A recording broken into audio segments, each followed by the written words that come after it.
Good morning, everyone. This is Father Nate, missionary priest in Italy, and thanks for joining us today, April 8th, on No Greater Delight, our podcast on Marian feasts and Marian meditations. So today, as always, we have a number of feasts.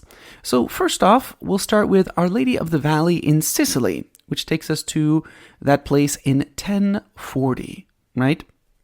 So the Sicilian shrine to Our Lady of the Valley, or of the Green Valley, because the name is Our Lady of Valverde, is said to have originated about the year 1040. Now, according to tradition, a soldier by the name of Dionysius remained behind on the island of Sicily to become a bandit, right? He wanted to steal money from others. So assault, theft, murder, it all meant nothing to him, just a day's work. So he found a cave to hide in, and then would live in the shadows, right? And would stalk the path that led from Catania to Acqui.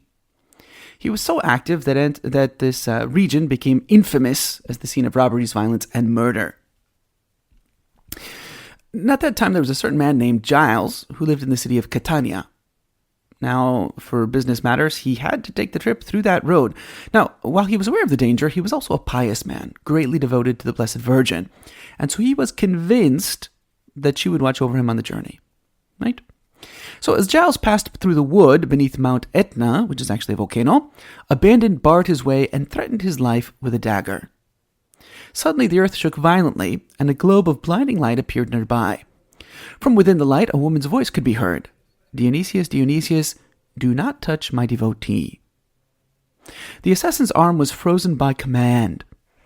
He turned and looked around the light. Lay down that weapon and cease this life of banditry, the lady said. So at these words, Dionysius saw in a flash the monstrosity of his life. It just passed before his eyes. Throwing away his knife, he humbly acknowledged the errors of his former life and threw himself at the feet of his intended victim, begging forgiveness. So Dionysius then retreated alone to his cave to weep over his sins. Knowing that he was sincere, Our Lady appeared to him where he lived in order to comfort him. So she urged him to trust in God's goodness and mercy and go to confession. She also insisted that a church be built on the hill of Valverde with the wealth that Dionysius had acquired from his life of crime. Right? So within a few days, word got out about what happened, and the faithful made a procession to the hill of Valverde.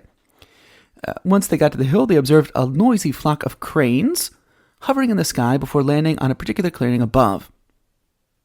So taking this as a sign, the bandit turned hermit, began the work of constructing a chapel on that very spot, right? The problem is that, he started and was working well, but there was not a steady water supply, right? So Dionysius turned to Our Lady in prayer, who once again appeared to him and said to strike with a pickaxe at the base of a rock that formed the entrance of the bandit's cave, right? So the result of the blow was a trickle of water that formed a pool, which became sufficient not only to continue the work, but also proved miraculous, right? And so as it became a source of healing, so many people came to assist that the work began in 1038, finished in 1040, right? Dionysius kept the faith and continued to live in Valverde as a hermit, right? Very beautiful. And it said that one night he was wrapped in prayer when he was struck by an intense beam of light and saw a cloud in which Our Lady appeared surrounded by angels. The light dispersed as the cloud rose to heaven, but it revealed a magnificent image of the Blessed Lady and her Divine Son imprinted on the wall of the pillar of the church, right? And so it's now this image that's known as Our Lady of the Valley, which depicts the Virgin Mary seated and wearing a robe with golden accents. Her head is covered with a veil, although you can see her hair framing her face. With her right hand, she holds the Divine Child, who's seated upon a red and gold cushion. He has curly hair and is dressed in a white tunic, right? In the year 1565, a group of Christian soldiers stopped here to invoke the aid of Our Lady of the Valley while on their way to the island of Malta, right? Suleiman the Magnificent was about to lay siege to the island fortress with countless thousands of his finest warriors, while there were only 600 knights of St. John to stand up to hold the defense, right? So these Christian soldiers who stopped to pray would later operate the cannon that fired the round that mortally wounded the infamous pirate commander Dragut Reis, right? And it's for this reason that a votive offering of 2 iron cannonballs now stands to the left of the altar, as a testimony and thanksgiving for Our Lady's assistance. Next up, we head to Mother of God in Boronyav, Kursk in Zakarpattia in Ukraine, right? So in Ukraine, in a valley between the borders of Hungary and Romania, Boronyav belonged to the Kingdom of Hungary in 1785, right? When Janos Basovits gave this icon to the Monastery Church of the Annunciation to commemorate the apparition of the Mother of God to a Basilian monk at a spring nearby. Enshrined in the iconostasis on March 25th, 1785, Feast of the Annunciation, this image soon developed a reputation for miracles of healing and conversion. On March 28th, 1893, it was solemnly crowned, and a new sanctuary was dedicated in 1888. The Soviet regime closed the monastery and the church in 1947 and transported its superior to Siberia, but the icon was hidden in an apartment in the capital district of Kursk. After Ukrainian independence, the government returned the deteriorated complex to the Greek Catholic Church, and on April 8th, 1991, the icon and the freed superior both returned for the reconsecration of the restored church. A very beautiful story. Likewise, we can head up to Ravenna, where they celebrate Santa Maria in Porto, Ravenna, Emilia-Romagna in Italy. This is a very large devotion to the image of a Greek virgin in Ravenna, where she celebrated the first Sunday after Easter. So tradition holds that this statue appeared between two angels among a group of religious people on the beach of Classe on April 8th, 1100. This image had miraculously escaped from Byzantium, or Constantinople, where the iconoclastic fury of the New Orthodox Church was all the rage, right?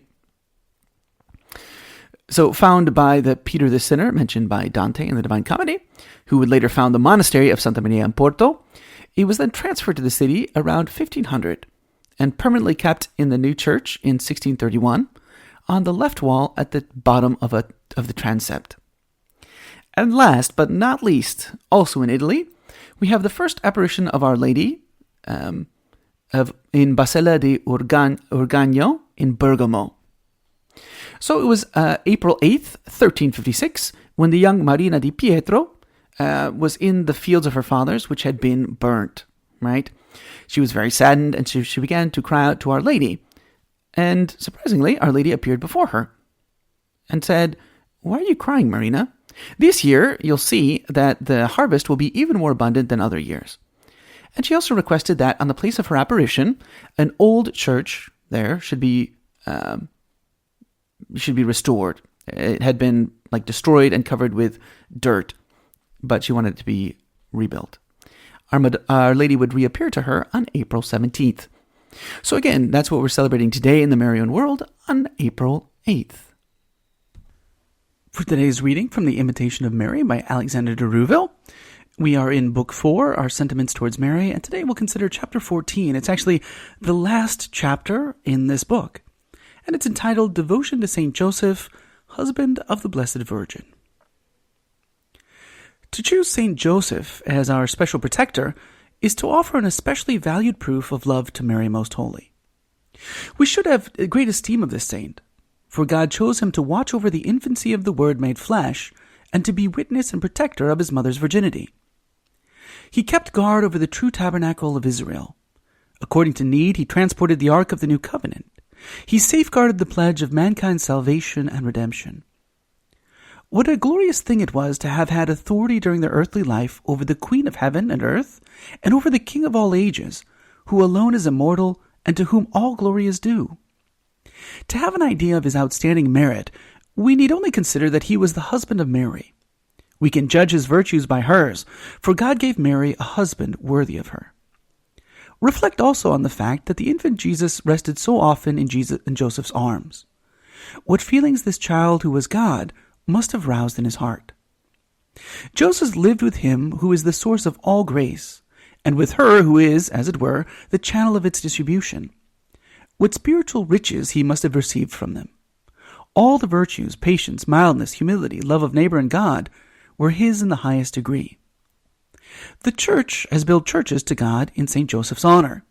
She has established feast days for him, and invites her children to use authorized practices of devotion to him and to consider him one of the most powerful protectors we have before God. The name of Joseph is indeed invoked in a special way by the faithful, since they often link it with the names of Jesus and Mary. If we wanted to obtain some special favor from Jesus and Mary while they were living at Nazareth, what more powerful mediator than Joseph could we have found? Do you think he has less power now? Go to Joseph, that's Genesis 41:55, and he will intercede for you. Whatever be the grace you ask, God will give it to you at his request. Moreover, no matter what your state and condition are, these will always provide you with reason for special confidence in Joseph. The rich and those of high rank should realize, when they pray to him, that he was descended from the patriarchs and kings. The poor should recall that he does not scorn them for their obscure lives, since he himself lived in great need and toiled as a hard worker all his life. Virgins should remember that he preserved perfect virginity. Married people, that he was head of the most venerable of all families. Children, that he was the guardian of Jesus and protected and guided him in his childhood. Priests, that he so often had the happiness of holding Jesus in his arms, and that he offered the Eternal Father the first blood shed by Jesus on the day of the circumcision. Religious, that he sanctified the solitude of Nazareth by a complete rejection of the world and by giving himself wholly to Jesus and Mary. Finally, let devout and fervent souls consider that, next to Mary, no heart has ever loved Jesus with a more ardent and tender love than did the heart of Joseph. Above all else, we should have recourse to Joseph when we wish to obtain the grace of a good death. The widespread view that Joseph himself died in the arms of Jesus and Mary has roused in the faithful a confidence that through his intercession their own deaths might be as happy and as consoling as his was. It is especially when they are dying that the faithful will gather the fruit of the devotion they had to this great saint in their lifetime.